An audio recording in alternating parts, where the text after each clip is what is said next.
We have to get it done. Broke it.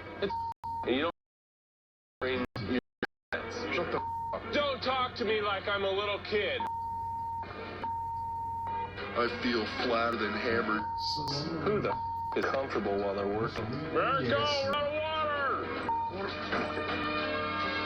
But he can't get us from here. We need all the help we can get. Starving, we're running out of food. We're done.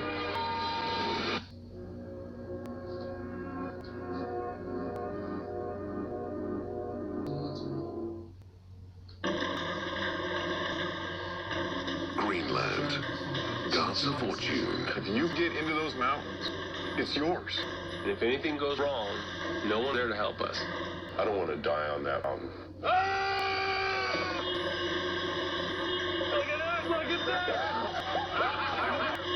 Precious gems, they do strange things to people. Ice Cold Gold. Monday nights at 9 on Discovery Channel. Up next, where does it come from? How is it created? And what does it take to create our world? How do they do it? Coming next. What a steak could cost you your life while you're trying to get some food. It's getting tougher to survive under. We got a friend that did show up back in town last night. This is not looking good at all. Well, somebody that's not gonna make home. We all need each other. Yukon Men. Tuesday nights at 9 on Discovery Channel. For me, Christmas is the most fabulous time of the year. We'll do the business of Christmas. Really simple, really quick, and pack a really good flavour punch. It smells so fresh and nice. It's an Italian-inspired Christmas I'm after. Nothing stressy, all easy. It is a day to make or break it in shopping. Love, love, love. I'm ready to shop, shop, shop. So this is the largest Christmas pudding the world's ever seen. Welcome to my snow globe theatre. Christmas this year was different. We have at our house for a Christmas party. Hi folks, I'm Hope. Scene's greetings from all of us here at PLC. Merry Christmas! Ho, ho, ho!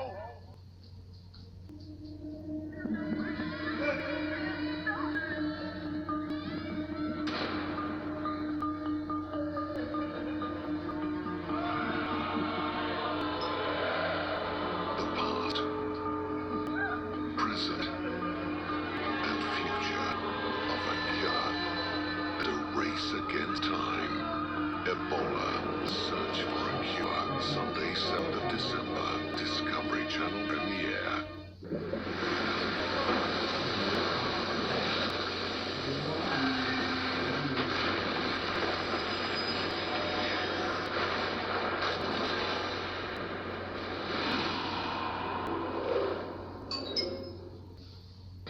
想去韓國食泡菜，之後去台灣夜市行街街，再去埋日本滑雪浸溫泉，邊個冇可能？嚟新怡旅遊，就可以為你度身訂做你最想要嘅 package， 想要最獨特、最適合你嘅自由行，新怡旅遊係你嘅好幫手。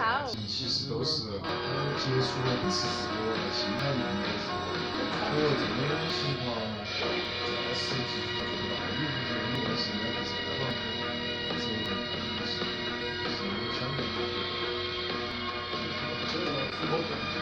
对，这种写有的时候能够稍微冲过来问一下，都是他实际性，我说，这种事情不会在一起，是吧？然后有几天你妈一把说他们被反正了，你抽烟了没？你用的是啥子网吗？还是那个看的？New to view this December on Discovery Channel. Take a deeper look at the science creating the spectacle. A new season to explore science at its most thrilling.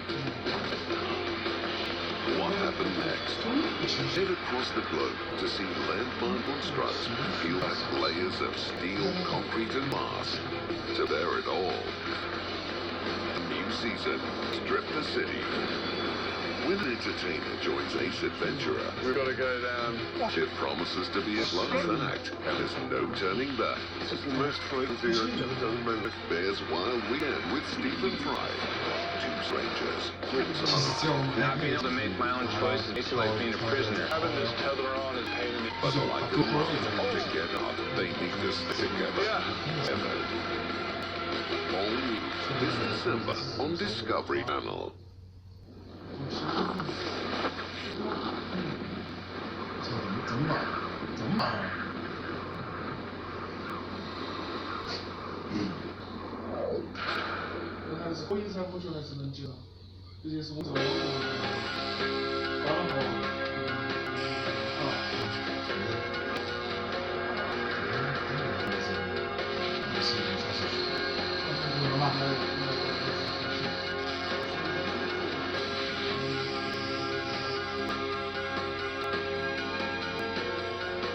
Coming up on How Do They Do It?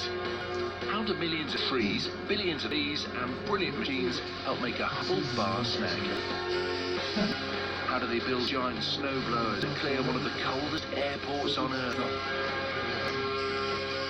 And how does cool chemistry make the detergent that keeps your clothes clean and pristine?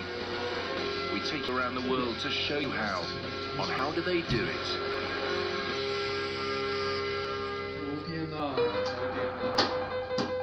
How you doing, Pete? Chris is relaxing at his local with a nice punt.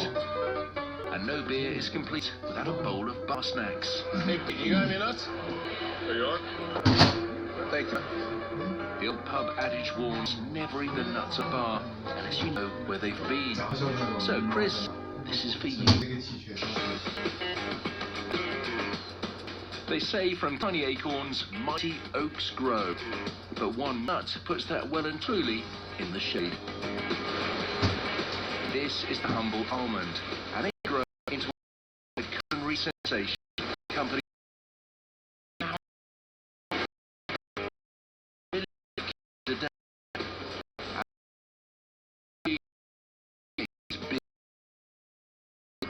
don't do that.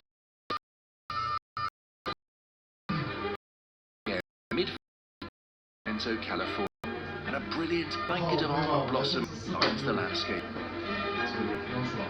Almond trees were first planted in California by the Spanish almost 300 years ago, and now there are an incredible 830,000 acres of orchards across the state.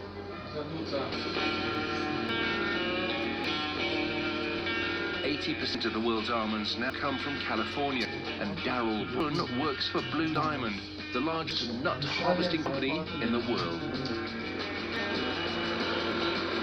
To produce nuts, you need two different varieties of almond tree coming together to pollinate. And Darrell lines them face to face like blooming suitors at a dance. Okay, we have two varieties of almond trees, one variety in this row, another variety in this row. For the process to work, male pollen has to cross the dance floor to make the acquaintance of the female stigma. The almond crop is dependent upon how many flowers are pollinated, and if the weather's right, conditions are ideal, we'll harvest a big almond crop. In nature, pollen is often carried from flower to flower by wild bees. But they can't simply let nature take its course. There aren't enough wild bees to pollinate all these flowers. So they call in a mammoth team of 1.8 million workers, headed by Ray Olivares Jr. and Kevin Wetz, who arrive with a truck, a forklift, and 60 beehives. 830,000 acres of orchards require over 1.5 million colonies of bees.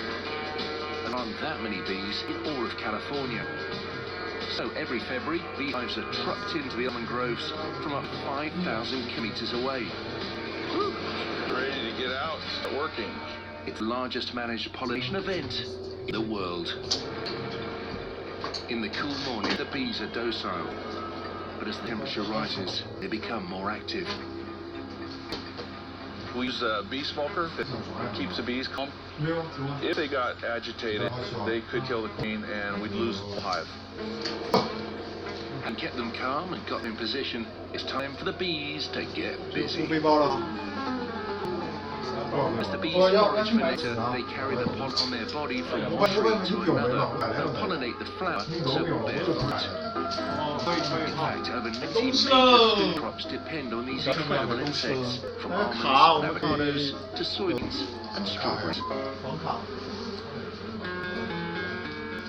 Ray Olivares has grown up with bees. I was born in the bee business. I'm a second-generation beekeeper. I was born allergic to bees. I almost died twice when I was young.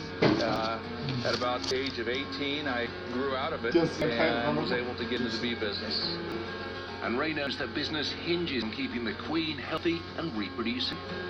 Oh, there's the queen. There she is right there. She is the one who controls the whole hive. And this hive probably has about 50 to 60,000 bees. I just got With everything looking good, Ray leaves the bees here to spread pollen from tree to tree and to collect nectar and make honey. But amazingly, none of the honey these bees produce will end up in a jar. Almond honey is bitter and inedible. Once the flowers are pollinated, the nuts start to develop. It takes 6 months before those nuts are ready to drop. But there are over 7,000 on each tree. Picking them would take days. So they shake it, big time, and it rains almonds. The shaker can cover an acre of trees an hour. Those nuts are left on the ground to dry for up to 10 days before blowers and sweepers place them into rows. And a pickup machine.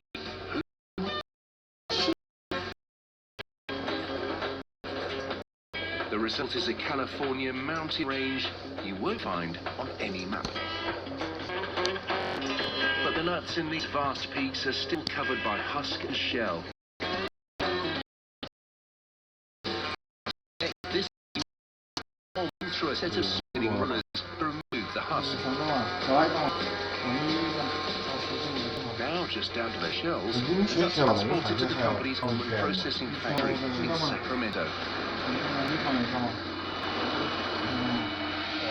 The world eats its way through 1.1 million tons of almonds a year, and most of them come from here.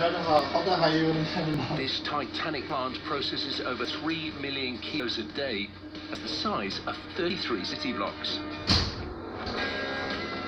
In peak time, over 100 trucks arrive every 24 hours. And large belly trailers release the raw almonds into a pit with a maze of underground conveyors. There's a belt in the bottom of the pit here, and the belt carries you to an elevator. The almonds go 95 feet in the air to the sides. Next challenge is storage. When you've got up to 3 million kilos of nuts arriving a day, you've got to have somewhere to put them. These 24 giant silos can hold over 13 million kilos between them. And stadium-sized rooms store the rest in cool, fresh conditions. That way the factory has a constant supply of nuts to process 365 days of the year. Conveyors bring in 120,000 kilos an hour.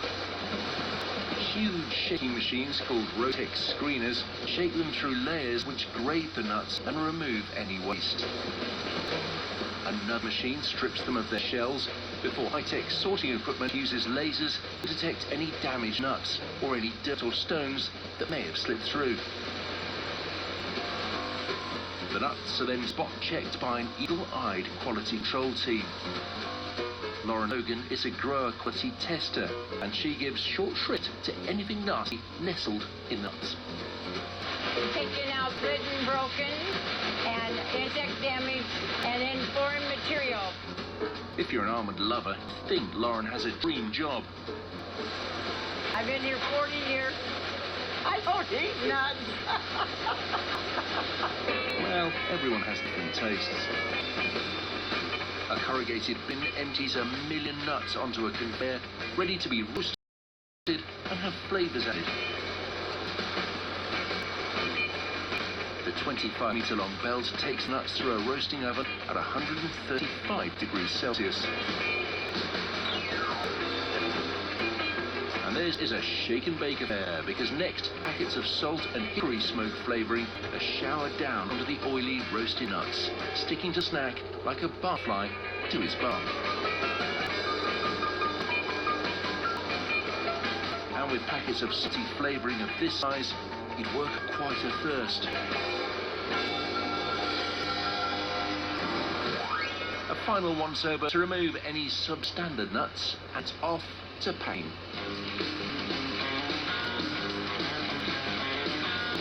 Packets of nuts are filled and sealed. For a more bar-sized snack, cans are used.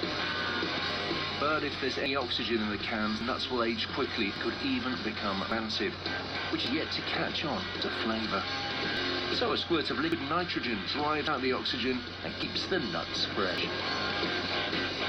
Finally, they're labelled, packed and loaded on lorries. California may be associated with raisins, but almonds are now its largest food export, worth over $3 billion a year. From here, they're delivered to bars and supermarkets all over the world.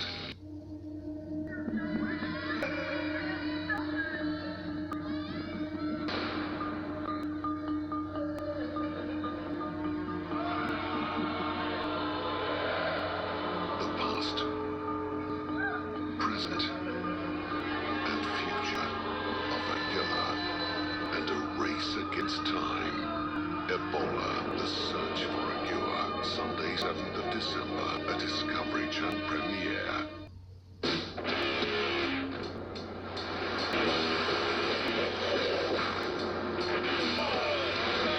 It's been in our family. It's a way of our life. It's in my blood. I just want to make a friend. I want to keep this boat fishing.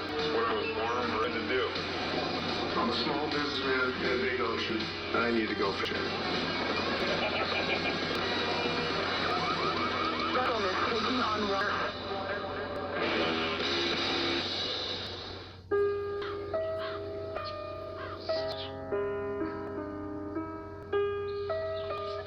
We would like to apologize to you. We really are very sorry. Better luck next time. But to the Lamborghini Araco, we say congratulations. You are guest starring in the first episode of the brand new series of Wheeler Dealers. The new series premieres Monday, 15th of December on T-Max. On Discovery Channel.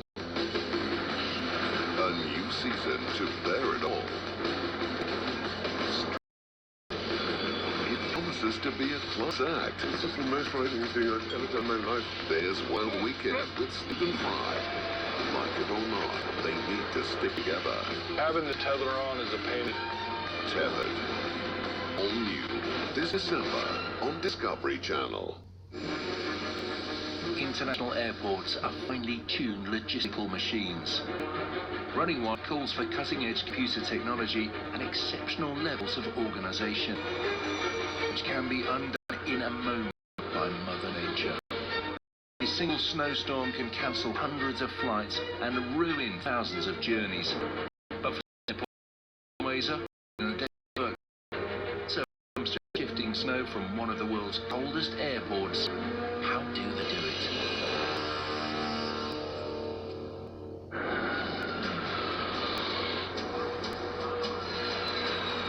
Takeoff and landing, the most dangerous parts of any flight. In weather like this, they're even more risky. Even a few centimeters of snow can hide runway markings and cover landing lights. At Oslo's Gardermoen Airport, the winter snow can be up to 80 centimeters deep and lay on the ground for up to 6 months. Keeping runways clear is a full-time job for a mechanical arsenal of giant plows, sweepers and snow blowers. All of them built by the family firm of Obrassen. This Norwegian company has been making snow clearing equipment for over 100 years. The current company president is Tor Au Obrassen. The bad weather, the cold weather, and the snow something we like. And we have a lot of experience. We're situated here in Norway with winter conditions for 6 to 8 months a year.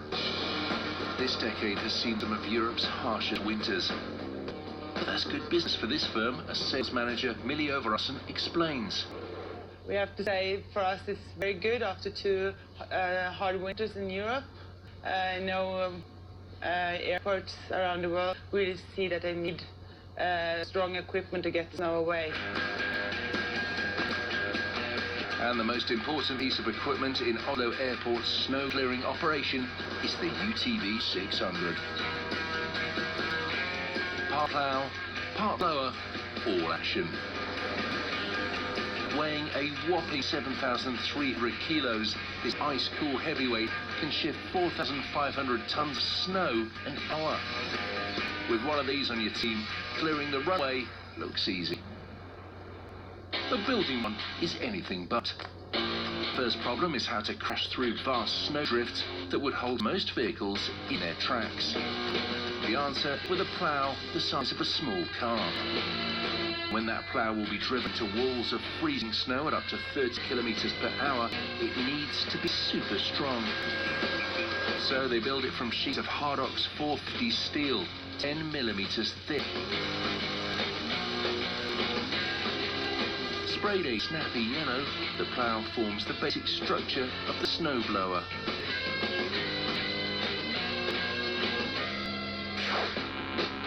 Clearing tons of ploughed snow is the job of 2 vast spinning augers. At over 1 meter high, they make short work of even the deep snowdrifts. As the augers rotate, they push the snow to the center, where a 1.6 meter wide fan blows it up a chute. But driving monster augers and massive fans calls for major horsepower.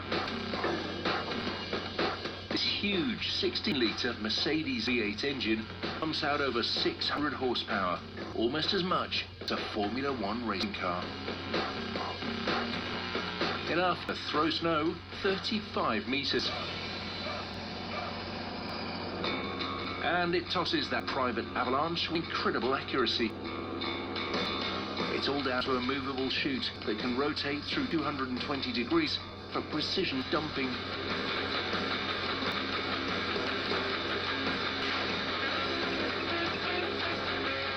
This is an unstoppable winter warrior, but this Arctic Achilles has a vulnerable point.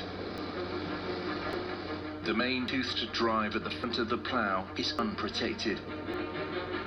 A hefty bash at the center of the plough could augur disaster. So they made a weakness into a strength by fitting a battering ram there.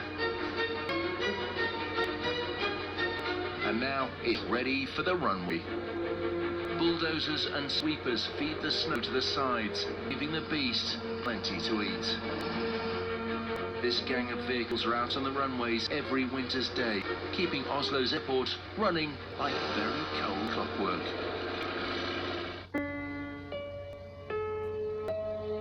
When you tell me you need help, I understand.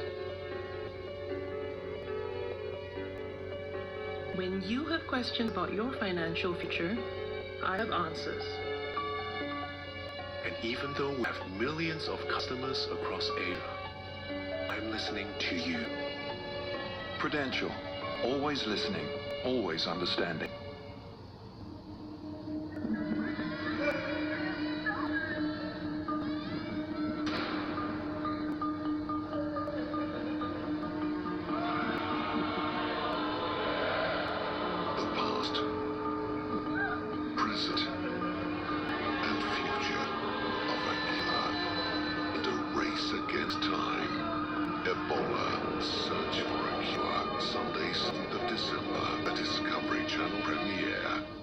You can make money straight out of the water.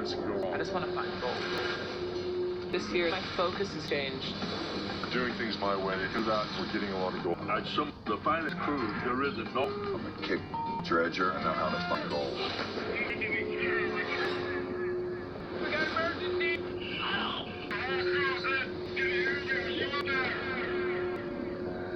Bering Sea Gold Under the Ice, Monday nights at 8 on Discovery Channel.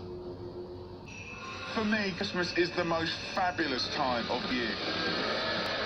We'll do business of Christmas. Really simple, really quick, and packs a really good flavour punch. Christmas this year was different. We have at our house a big Christmas party. Hi folks, I'm Poe. Season's greetings from all of us here at TLC. Merry Christmas! Ho, ho, ho! Discovery Channel is all about stripping and bearing it all. And we love stripping. We're gonna take you around the globe to see landmark buildings, peel back those bulky layers of concrete, steel, and glass. Strip the Sea.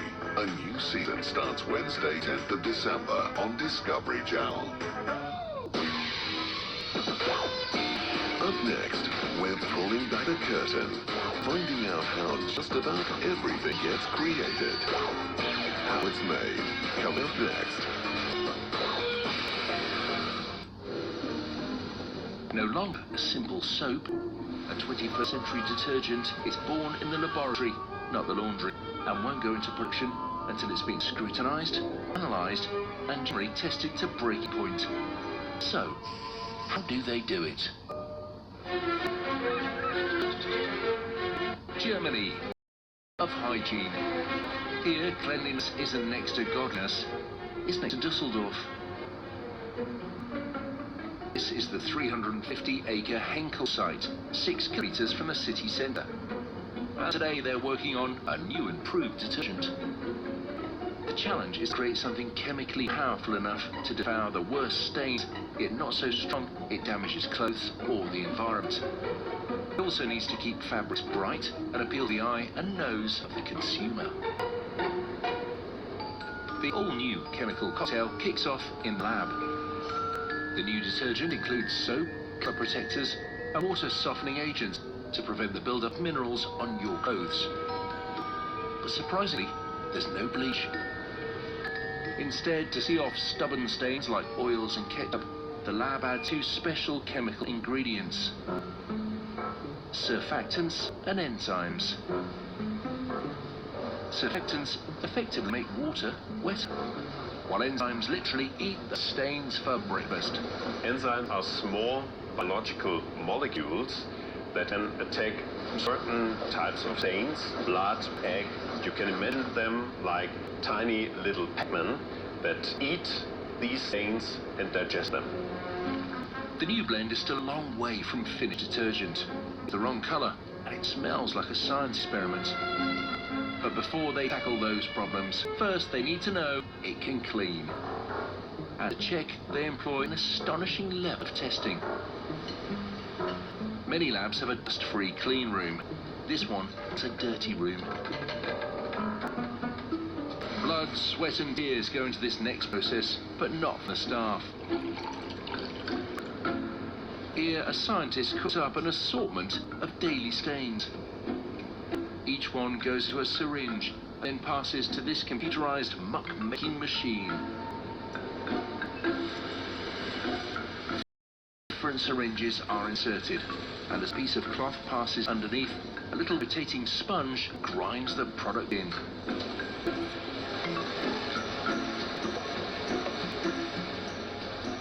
This machine can smudge on 10,000 stains per day, almost as much as a typical toddler.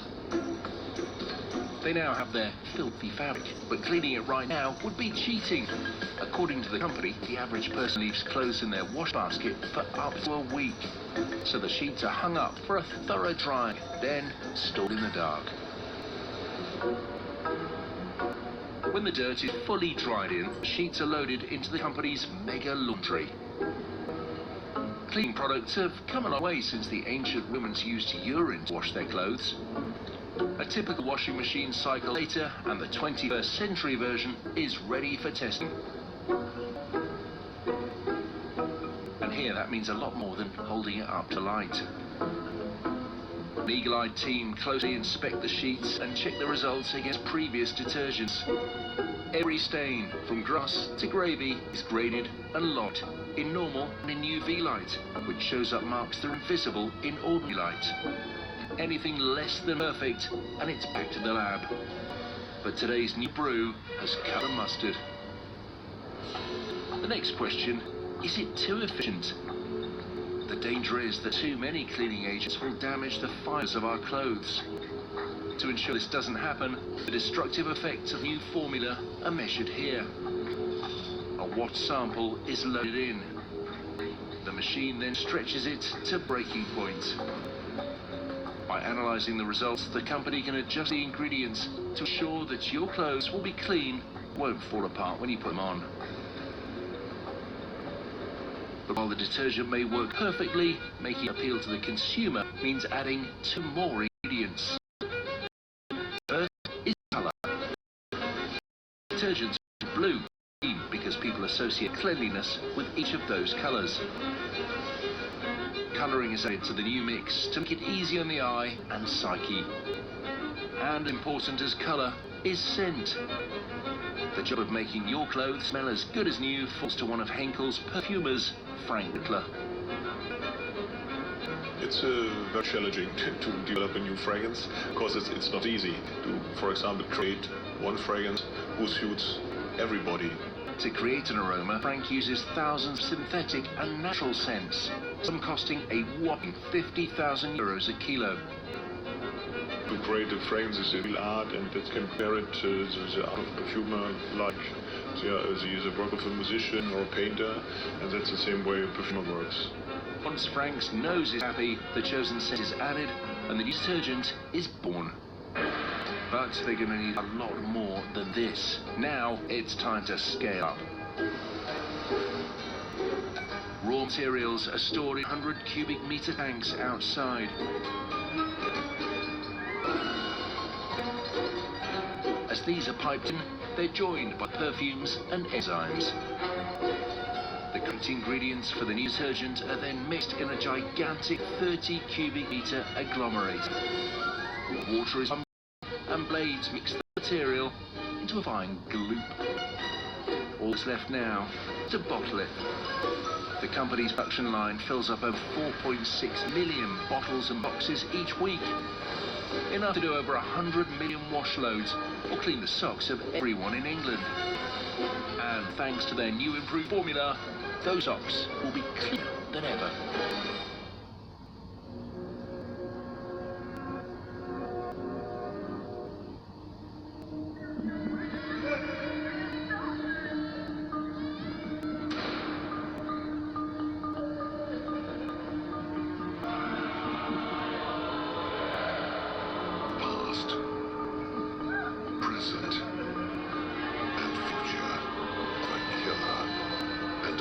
Against time.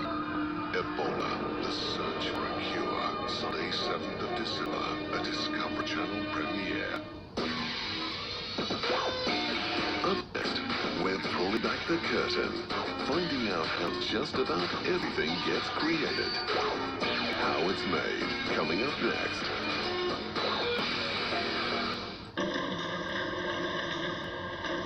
Greenland. Gods of Fortune. If you can get in those mountains, it's yours. And if anything goes wrong, no one's there to help us. I don't want to die on that mountain.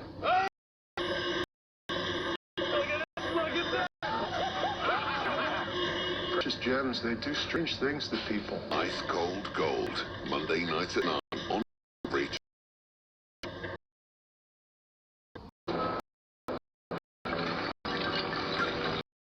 Is all about stripping and bearing it all. And since we love stripping, we're gonna take you around the globe to see landmark buildings, peel back those bulky layers of concrete, steel, and glass. Strip the City.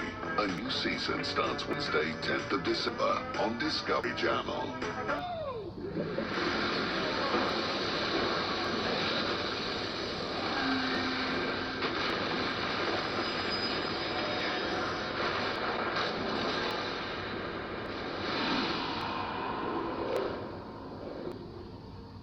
地球上最珍貴嘅資源係咩啊？食物、土地、水啊！爹哋今日用咗86公升水。爹哋你又輸咗啦！爹哋你梗係輸啦，都冇 set 過水量設定，set 咗咁就唔會浪費食水啦。個爐仲有響鬧提示添。係喎，咪節能慳水又環保咯。睇下聽日邊個最叻先。心動起動，好在集團逢星期1至4婚宴8折，2年極上優惠，再接再厲。你屋企人有腦部衰退、冇記性、思考混亂、容易讀不好？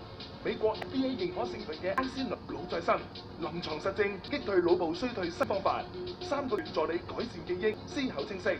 安仙奴腦再生，萬靈有實。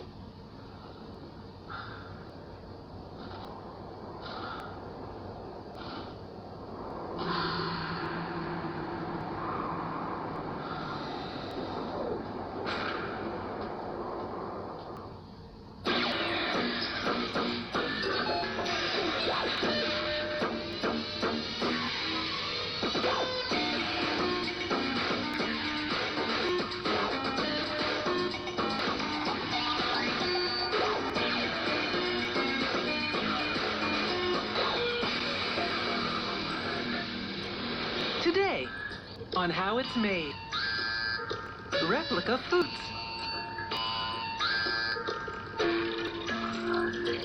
Traffic cone dispensers. Rocking horses. And London taxis.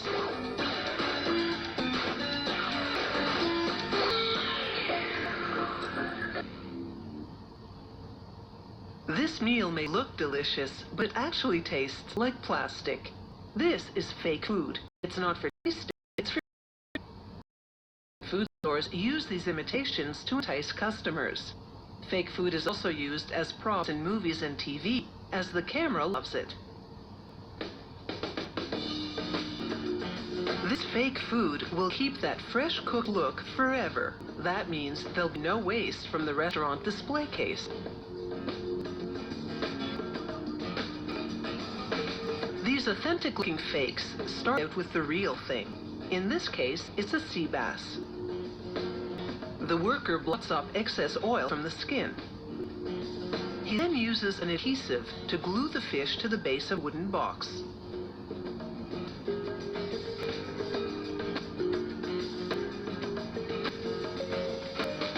Next, he immerses the fish in liquid silicone.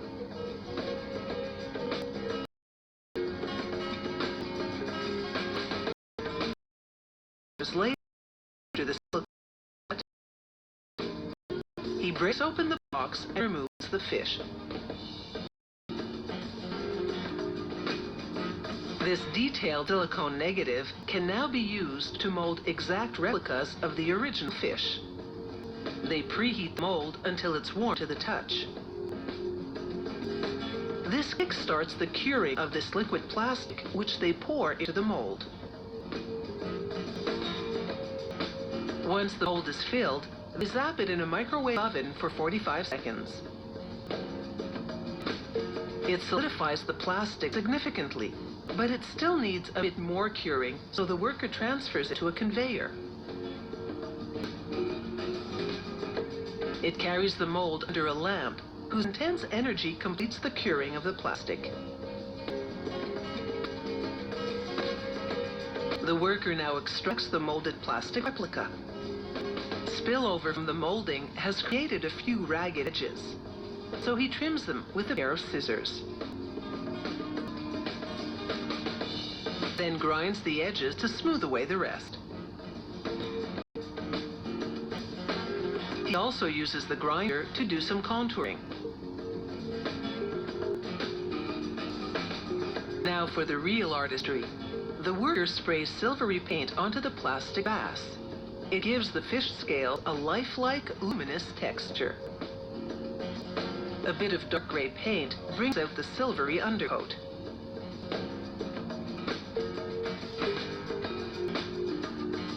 Brown paint on the tail and fins make them look more realistic.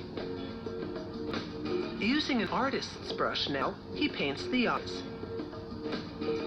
He brushes on fine lines that look like natural creases and adds some other typical sea bass markings. A coat of lacquer keeps the paint from chipping and makes the sea bass look moist. Now this sea bass will always look like the catch of the day. Unlike it will start to decompose. At this food factory, there are 3,500 molds.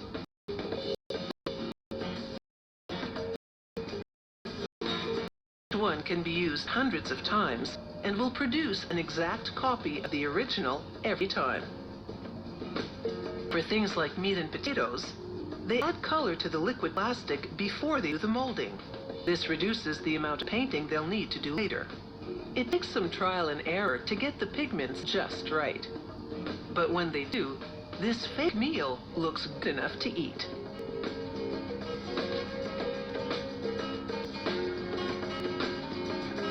They drizzle beef in side dishes with gravy-colored glue, which makes the fake food adhere to the plate.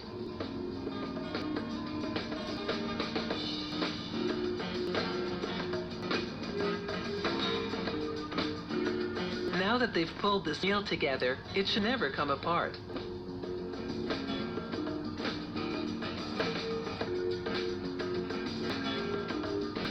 It takes a couple of days to produce all these dishes, but it should be worth it, because compared to real food, it will last forever.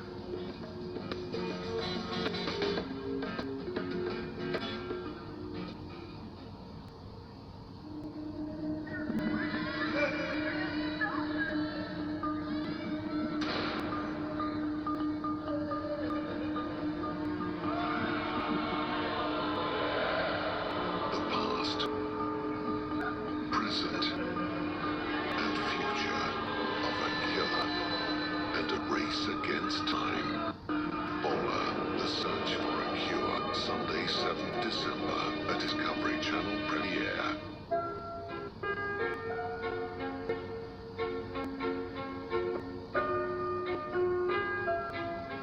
What I love most about flying Philippine Airlines to the Philippines is their fantastic in-flight service.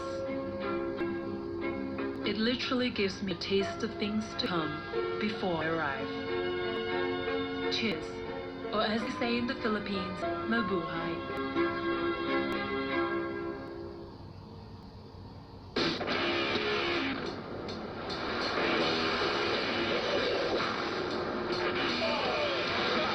It's been our family. It's a way of our life. It's in my blood. I just want to make it. I want to keep this boat fishing. It's what I was born and bred to do. I'm a small businessman in the ocean, and I need to go fishing. Vessel is taking on water. I loved your online profile. My mom wrote it. So you're paying for all this? Not brag, but I have waterbed. Dating is never easy, Hi, I'm Mike. but sometimes Cheers. Cheers. I never want this date to end. Don't worry. It won't. dating can be murder. Days from Hell, Tuesday nights at 11 on Eve. Interview this December on Discovery Channel. A new season to bear it all. Strata City. It promises to be a class act. This is the most frightening thing I've ever done in my life. There's Wild Weekend with Stephen Fry. Like it or not, they need to stick together. Having this tether on is a pain in the... Tethered. All new this December on Discovery Channel.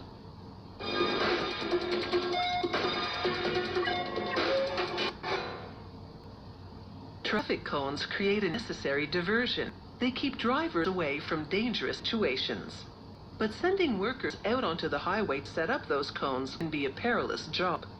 Now there's an automated machine that both dispenses and collects cones, to keep everyone out of harm's way. The automated traffic cone dispenser goes where some might fear to tread, the middle of highway. Its robotic arm swings back and forth for a speedy deployment of traffic cones. To make one, workers slide 3 big metal discs onto a shaft and space them evenly apart. They pull a string from disc to disc to confirm that all 3 are aligned. Once they're in place, a worker welds the discs to the shaft. They reinforce this installation job with several braces, welding 5 to each disc at the point where it meets the shaft.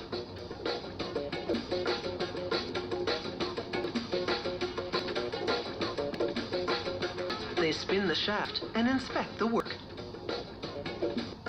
Next, they install the tracks that will shuttle the traffic cones to the robotic arm. They weld 13 of them to the discs. The framework for the automatic traffic cone dispenser is now complete, so it's over to the paint booth. They prime and paint it bright yellow, so it will be clearly visible on highway. Here, a technician then assembles the main control panel. It's the brains behind the cone dispensing robot. The technician connects cables that deliver power to the motors. He installs a series of switches and relays that will activate the motors that rotate the drum, swing the robotic arm, and deliver traffic cones. Finally, he tests the circuit breakers to confirm that all systems are go. Down the production line, this worker attaches the gripper to the arm. A pivot bolt allows the grip to open and close, and this chain will keep it pointed downward, so it's always in position to deploy a traffic cone. He tightens the bolts and then checks chain's tension. He swings the arm to confirm that it and the gripper move freely. Now he installs the transmission for the motor that will move this robotic arm. Finally, he snaps a retainer ring onto the transmission shaft.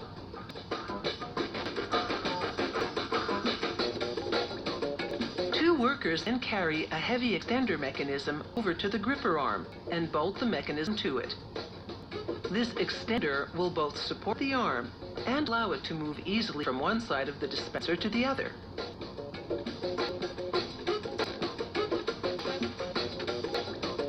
A sensor device called an encoder will keep track of the gripper arm's position when it's moving. The technician then installs the motor that will power the gripper arm to oscillate and deploy the traffic cones. Once the gripper arm has been attached to the cone dispenser, they mount the whole unit on a trailer with the main control box on the front. They adjust the settings for traffic cone deployment and put the machine through all its paces. This test run ensures that all parts are functioning properly.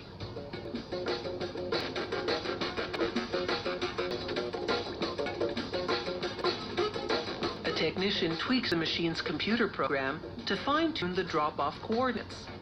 After all, releasing the cones too soon could cause them to topple.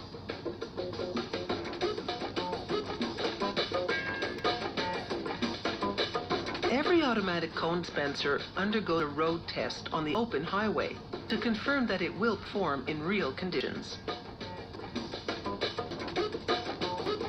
The driver activates it from the safety of the truck cab, while the robotic system is at center line, doing all the lifting and taking all the risks. If they find a problem now, they'll send it back to the factory for modifications, but this machine handles the drop-offs and pickups with precision. And that means it's ready for traffic duty.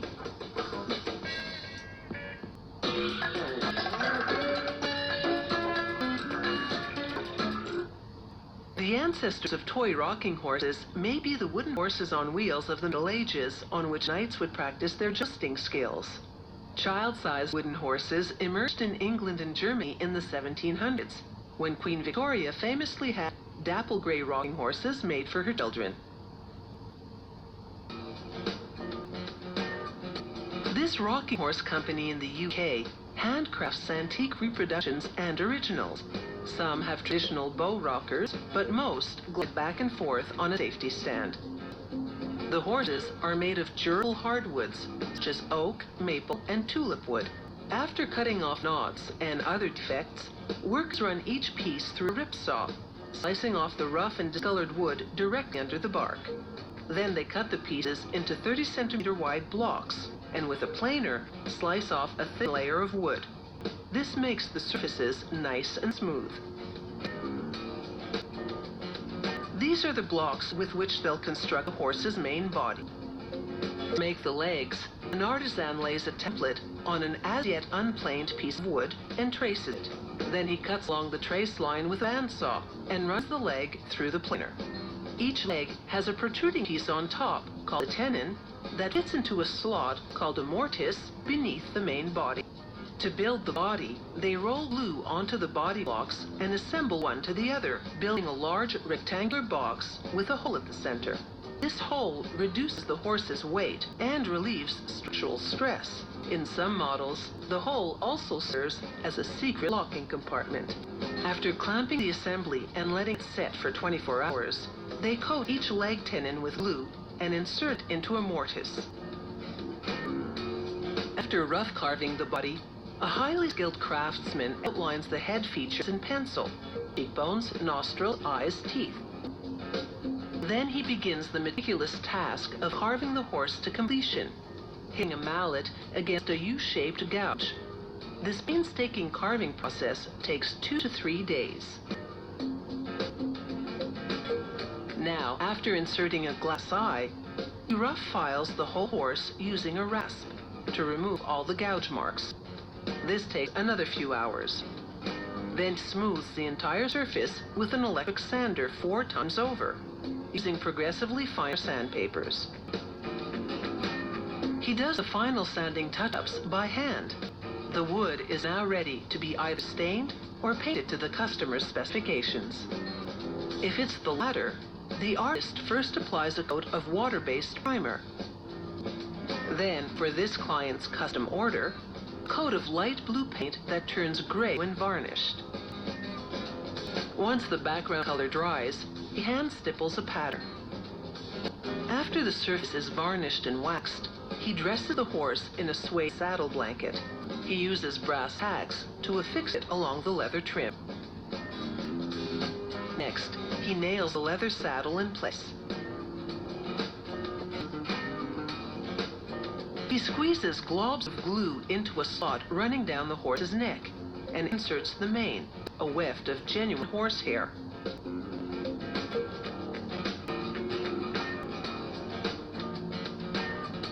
Then he nails it in place.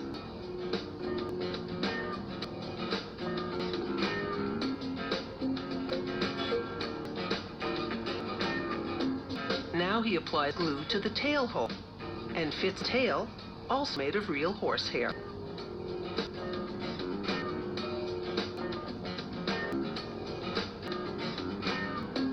Now they begin constructing the safety stand on which the rocking horse will glide.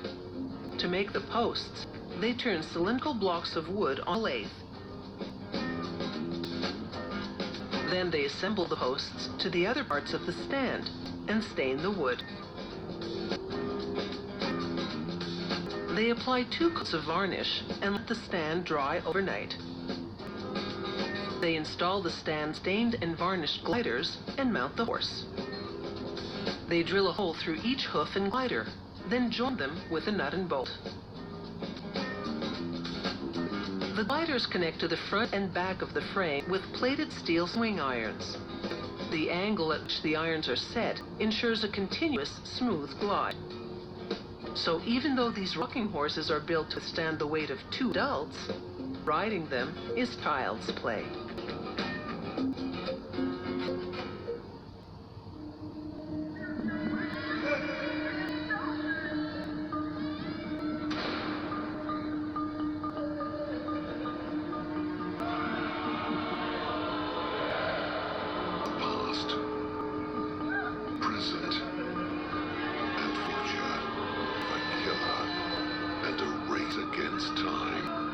Ebola, the search for a cure. Sunday, 7th of December, a Discovery Channel premiere. You can make money straight out of the box and go wrong. I just want to find gold. This year, my focus has changed. We're doing things my way. Because of that, we're getting a lot of gold. At some of the finest crude there isn't known. Treasure and how to find.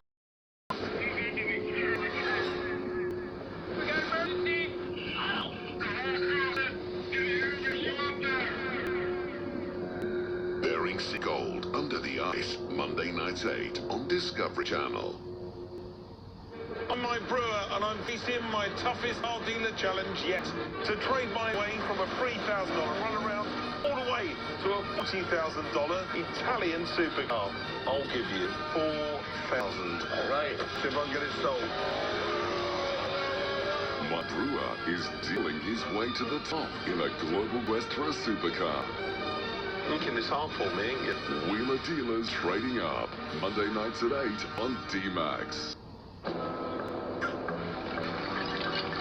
Discovery Channel is all about stripping and bearing it all. Since we love stripping, we're gonna take you around the globe to see landmark buildings, peel back those bulky layers of concrete, steel, and glass. Strip the City. A new season starts Wednesday, 10th of December on Discovery Channel. Up next, Cody and Dave are back. One true by nature, the other by the military. But whose style will keep them alive? Just because I'm not from the desert doesn't mean I'm a dumbass. Dual Survival, coming up next. With curved lines and classic styling, the Black Cabs of London are internationally recognized British icons. Many say the London taxi system is the best in the world, and for many London visitors, a taxi ride is more than just transportation. It's a tourist attraction unto itself. The modern black cab was born in 1948. Today, there are about 20,000 black cabs in the streets of London. Because a taxi can easily be driven 50,000 kilometers each year, the cars need to be robust.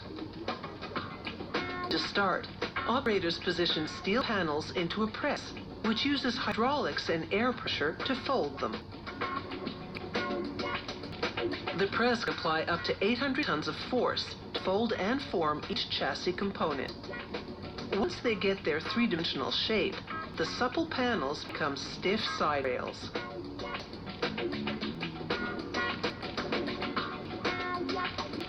Welders then assemble two side rails with a cruciform to create the chassis assembly. They clamp the side rails firmly in place before welding them.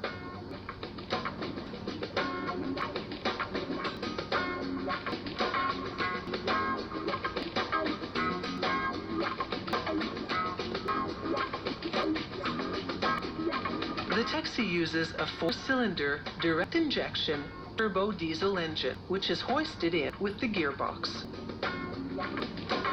Then they connect the radiator hoses and pipes to the engine.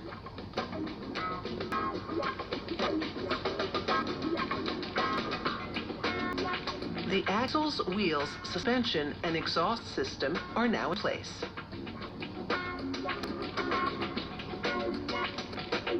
To build the components of the taxi's body, welders assemble sheet metal using a spot welder. The device has two copper electrodes that clamp the sheets together and concentrate electric current into a small spot. Forcing large current through the spot melts the metal and forms the weld.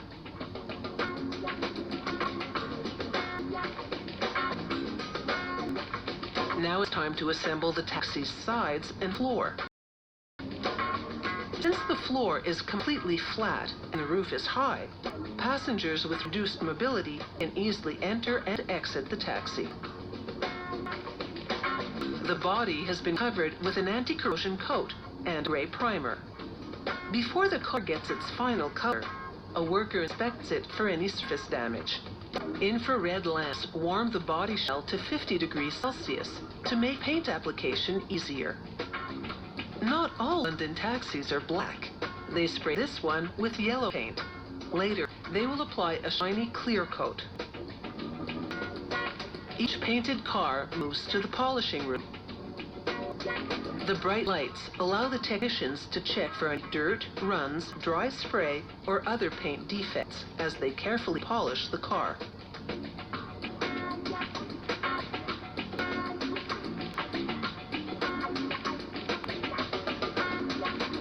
A worker bolts the fire sign to the roof. A rubber seal prevents water leaks.